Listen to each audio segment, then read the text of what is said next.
Hi everyone. Today I'm going to share with you another story written by Dave Pilkey. A few weeks ago I read to you the story Dogzilla. Well, this story is called Cat Kong. Cat Kong, written and directed by Dave Pilkey and published by Scholastic.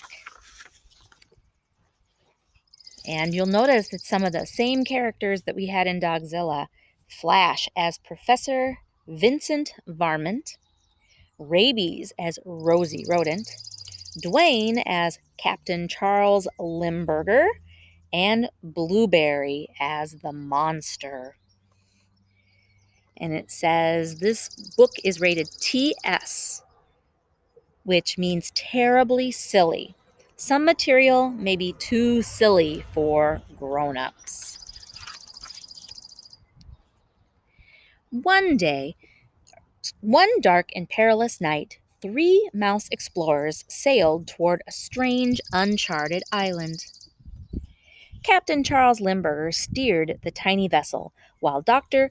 Vincent Varmint and his beautiful assistant, Rosie Rodent, looked on.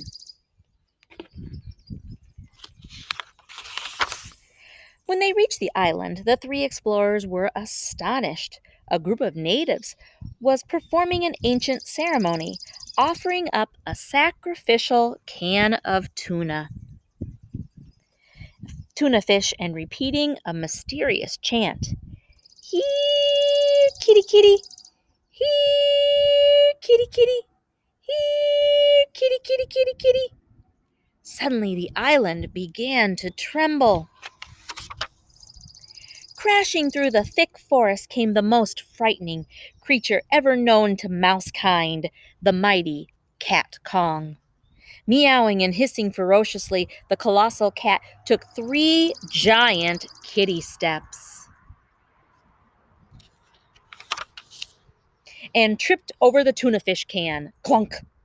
Cat Kong bumped his head on the ground and was knocked out cold. If only we could bring him back to the city with us, said Dr. Varmint. No, replied Rosie Rodent, it would be wrong to take this creature away from its natural habitat just to satisfy our scientific curiosity. Forget science, squeaked Dr. Varmint. Think of the money we could make.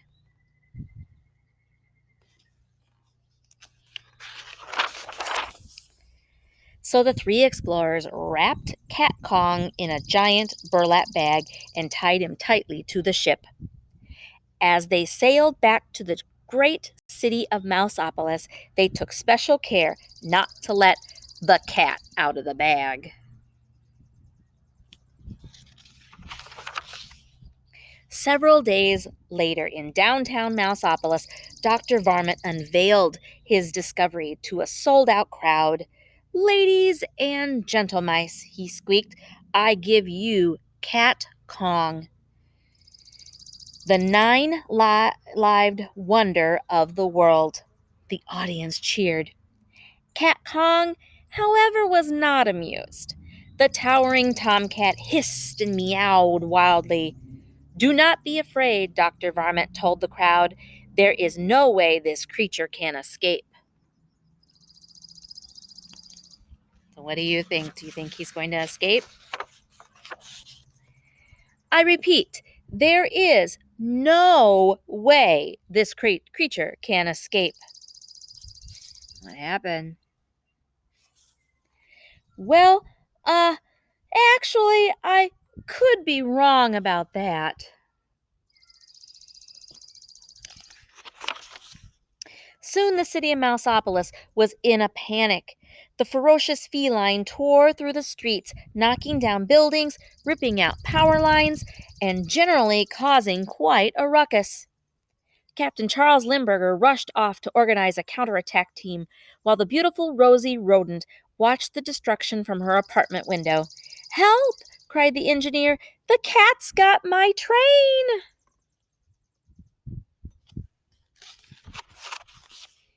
Help! Squeaked the butcher. The cat's got my tongue! Help! Shrieked Rosie. The cat's got me!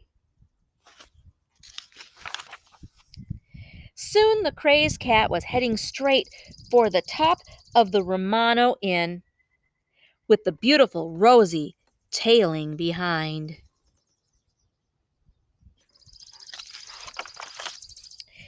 A fleet of airplanes quickly flew into action, but their weapons were useless against the meowing menace. It seemed as if nothing could stop the terrifying Cat Kong.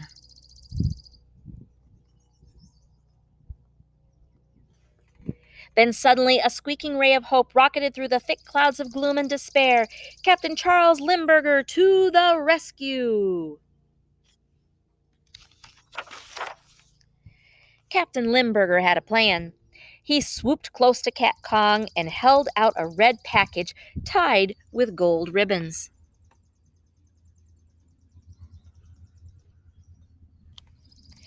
"Hey, Cat," he shouted, "look what I've got."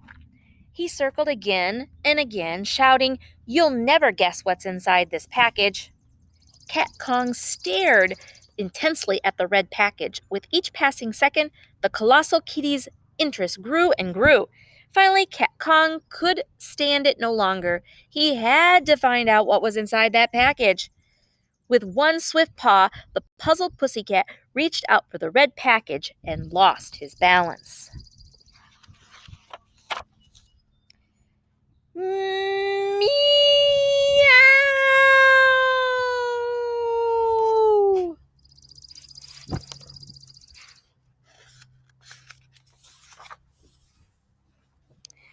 When the dust settled, a crowd of mice gathered to view the final resting place of the mighty Cat Kong.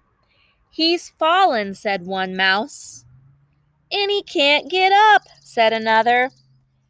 "Well," said the chief of police, "it looks as if Beauty killed the beast."